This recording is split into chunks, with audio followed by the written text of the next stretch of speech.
Well, doing the right thing can be tough when you're a young person because you've got the peer pressure, uncertainties, and bullies.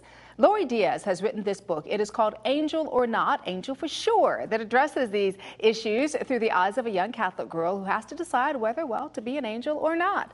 Lori joins us this morning as part of our book author series. Hello, good morning to you. Good morning, Danielle. Very unique book, I'd have to tell you. What inspired you to start writing it? Well, the main thing I wanted to do is to give my daughter a book that was all about her and her friends and our family, of course. So I just set out to start writing that. And my children have gone through Catholic school for over 20 years, so I wanted the book to be set in a Catholic school. And then one that was fun and exciting to read that she was going to laugh at. And then at the same time, I wanted her to learn lessons, life choices, good values. Wow. Isn't that interesting? Well, you know, you talk about the main character. The main character is Angel, right? And Angel has to make some decisions whether or not to be an angel or not. She's going through some really difficult times. Are any of these times loosely based on your daughter? Absolutely. I tried to make the character very much like my daughter, but the things that are going on as far as the bullying that I incorporate in the book is really stuff that happened to me as a child. I was bullied as a child in the same way that I wrote about. But in the story, Angel does exactly what we want all children to do who are being bullied. She goes to her family first and her teachers and friends and gets everyone involved in trying to put an end to the bullying and to befriend that bully at the same time. So that's really the message, the main message of the book, that an angel making good choices. But those are definitely things that have happened in my life. Right. So I just kind of incorporated those things and using my daughter's personality. It's funny. So a family affair. A little bit about you, a little bit about your daughter. And my sons as well. The main character is also has a big brother, Anthony, and those basically is based on my sons as well. So. Wonderful. You know, the other thing I like about the book is the bold-faced words you use. It really seems like it helps to broaden the children's vocabulary a little bit, and you give them kind of a glossary at the end, you know, for them to review like they are in school.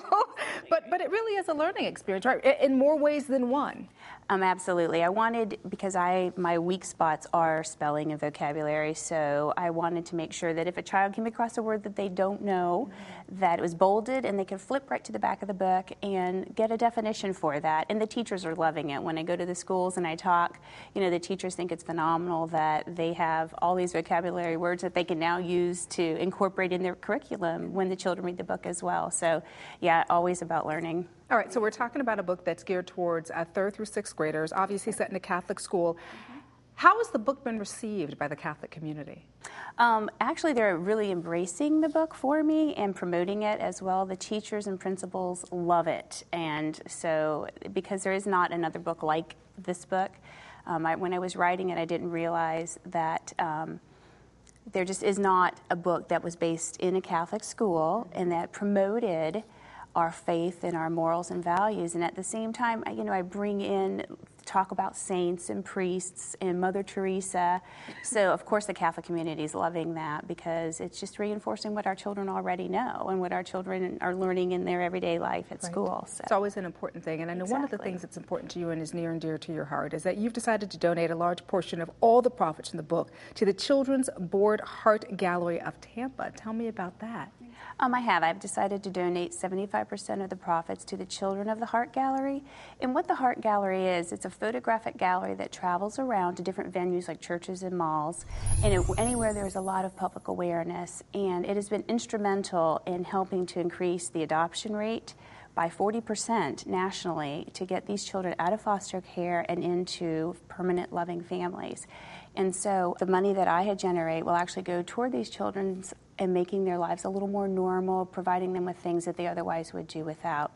So if there's anyone interested in adoption, then I encourage them to visit the heartgalleryofamerica.org, where they can see the faces of these children, hear their voices, listen to what they are hopeful, what their dreams and aspirations are, and get to know if that child is a perfect fit for their family. Because oftentimes these children reach the age of 18 and they age out of foster care, never having anyone to call mom and dad, and I think that it's just sad. And so I won't be happy until we get those numbers up to 100% where these children are being adopted. And you were adopted. I was as a child. Adopted. Exactly. And how has your life's road inspired you in this endeavor? Well, I think that's why I'm so passionate about the Children of the Heart Gallery, because I was one of the lucky children. I was adopted when I was just an infant. I was never in foster care, so I've always had someone to call mom and dad, and that is so huge. I mean, these children go through their entire life in the Heart Gallery foster homes, never having someone to call mom and dad. And oftentimes they actually age out, and what that means is they reach the age of 18 and never have anyone to call mom and dad. So if it weren't for my adopted parents who set the perfect example of unselfishness and taught us always to be giving and kind, I wouldn't be the person I am today, clearly. And if it wasn't for my biological mother who chose life for me and brought me into this world, there clearly would not be a book or extra money being donated to the Children in the Heart Gallery. So amazing how everything kind of comes full circle, exactly. isn't it? And I just want them to know that this is my way of thanking them by doing something with my life that's, has a greater meaning to for other people. Well, I'm sure a lot of people are thanking you for this terrific book. Very well written, just a great story. It addresses a lot of issues that a lot of kids are dealing with these days. So, Lori, thank you for coming on the show this morning and sharing it with us. Well, thank you for having me. I really appreciate it. And again, the book is called Angel or Not, Angel for Sure. For more information, please visit angelforsure.com. And to donate and learn more about the Heart Gallery, visit heartgalleryofamerica.org.